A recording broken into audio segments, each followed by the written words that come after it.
ದೇಶದ ವಿಭಿನ್ನ ಮೂಲೆಗಳಿಂದ ಬರುವಂಥ ಪ್ರವಾಸಿಗರ ಎಲ್ಲರ ಬಾಯಲ್ಲೂ ನಮ್ಮ ದಕ್ಷಿಣ ಭಾರತದ ಮನೆ ಮನೆಯ ಮಾತಾಗಿರುವ ಈ ತಿಂಡಿಯ ಹೆಸರೇ ಕೇಳಿಬರುತ್ತದೆ. ಏನು ಅಂತೀರಾ? ಇಡ್ಲಿ ಸಾಂಬಾರು. ಮೃದುವಾದ ಇಡ್ಲಿ ಜೊತೆಗೆ ಸಾಂಬಾರು ಇದ್ರಂತೂ ಆಹಾ, ಸೂಪರ್ ಬ್ರೇಕ್ಫಾಸ್ಟ್. ಮೃದುವಾದ ಇಡ್ಲಿ ಹೆಂಗೆ ಮಾಡೋದು ಅಂತ ಲಿಂಕನ್ನು ಡಿಸ್ಕ್ರಿಪ್ಷನ್ನಲ್ಲಿ ಹಾಕಿದ್ದೀನಿ.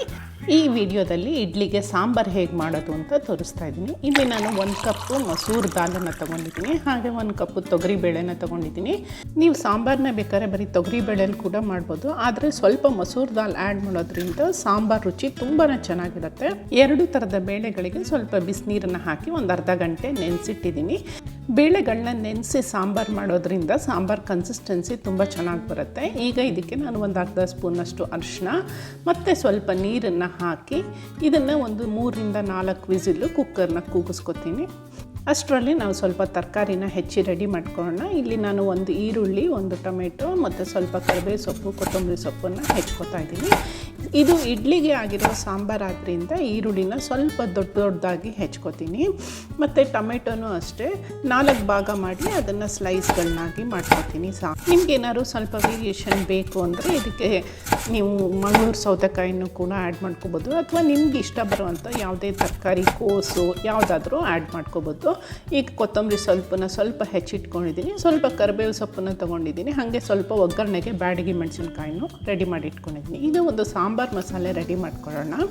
ಇದಕ್ಕೆ ನಾನು ಒಂದು 2 ಸ್ಪೂನಷ್ಟು ಧನಿಯಾನ ತೊಗೊಂಡಿದ್ದೀನಿ, ಒಂದು ಅರ್ಧ ಚಮಚದಷ್ಟು ಮೆಂತ್ಯ, ಒಂದು 8 ರಿಂದ 10 ಕಾಳು, ಬ್ಯಾಡಗಿ ಮೆಣಸಿನ್ಕಾಯಿ ಒಂದು 5 ರಿಂದ 6, ಜೀರಿಗೆ 1 ಸ್ಪೂನು.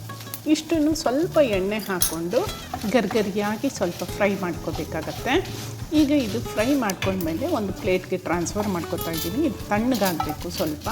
ನೆಕ್ಸ್ಟ್ ಈಗ ಇದಕ್ಕೆ ಒಂದು 3 ರಿಂದ 4 ಸ್ಪೂನಷ್ಟು ಹಸಿ ಕೊಬ್ಬರಿನ ಆ್ಯಡ್ ಮಾಡ್ತಾ ಇದ್ದೀನಿ, ಮತ್ತು ಒಂದು ಅರ್ಧ ಹಸಿ ಟೊಮೆಟೊನ ಹಾಕಿ ಸ್ವಲ್ಪ ನೀರನ್ನು ಇದಕ್ಕೆ ಸೇರಿಸಿ ನುಣ್ಣಗೆ ರುಬ್ಕೋಬೇಕಾಗತ್ತೆ. ಇದು ಇಡ್ಲಿಗೆ ಮಾಡೋ ಸಾಂಬಾರಾದ್ರಿಂದ ಇದರದ್ದು ಕನ್ಸಿಸ್ಟೆನ್ಸಿನೇ ಬೇರೆ ಇರುತ್ತೆ.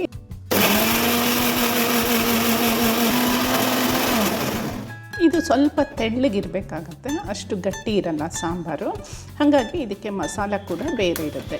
ಈಗ ನೆಕ್ಸ್ಟು ನಾನು ಇದಕ್ಕೆ ಒಂದು ಒಲೆಯನ್ನು ಹಚ್ಕೊಂಡು ಒಂದು ಒಗ್ಗರಣೆಯನ್ನು ಮಾಡ್ಕೊಳ್ಳೋಣ. ಒಂದು ಕಡಾಯನ್ನು ಇಟ್ಟು 2 ಸ್ಪೂನ್ನಷ್ಟು ಎಣ್ಣೆನ ಹಾಕ್ಕೊಂಡಿದ್ದೀನಿ, ಹಾಗೆ ಒಂದು ಅರ್ಧ ಚಮಚದಷ್ಟು ಸಾಸಿವೆ, ಸ್ವಲ್ಪ ಕರಿಬೇವು, ಒಂದು 2 ರಿಂದ 3 ಬ್ಯಾಡಗಿ ಮೆಣಸಿನ್ಕಾಯಿನೂ ಕೂಡ ಹಾಕೋತಾ ಇದ್ದೀನಿ.